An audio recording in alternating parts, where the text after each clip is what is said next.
What's important now is for organisations who are teaching and providing teaching and learning opportunities for Pacific need to really have strategies that are about our learning.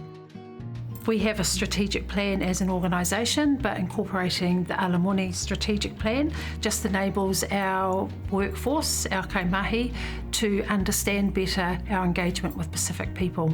If you think about Pacific now, they're in just about every strata of our social sector, whereas in the early days when we first arrived here, we were just unskilled labour and didn't appear or visibly appear in those areas. So that's why it's important that the strategy focuses on this new kind of development of Pacific communities. Product teams are also thinking about what our resources look like for our Pacific people and ensuring that our Pacific people can see themselves within our learning material and with our assessments. So things like images throughout the learning resources, the use of plain English, because a lot of our people will have English as a second language, were really important things that we needed to consider. So some of the things I've been able to take part in was the training with Aotearoa, Introduction to Pacific Cultural Centredness Pathway, which I found, really wonderful. It was really insightful and I got lots of useful tools out of it. And sort of like inspired a journey then to engage more with the Pacific team because I felt more confident.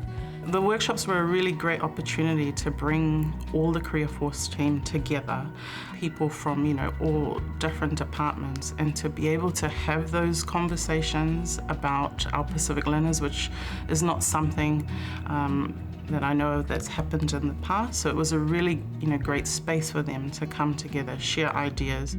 We met prior to the workshops being rolled out. We met with the facilitators, Pale and Saline, and we talked about the Alamoni Pacific Strategy Plan and what that meant to Careerforce.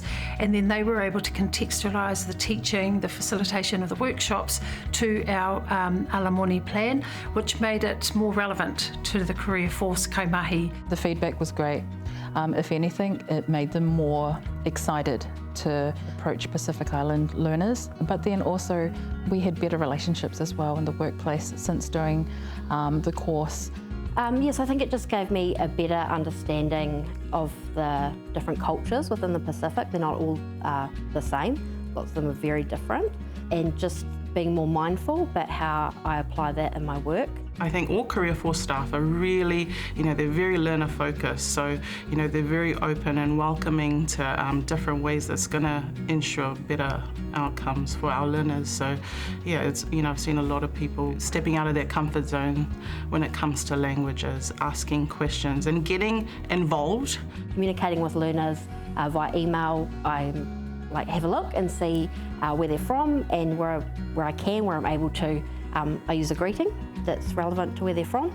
The learners just feel, I guess, like someone out there cares for them, and that really just brings them in more, makes them feel valued and really makes them want to pursue a better career path. And the capability of being able to have good approaches when you're teaching and learning for Pacific learners, once it's taught and embedded in a group of staff or educators, then we know that we can confidently say Careerforce are safe hands to work with Pacific learners.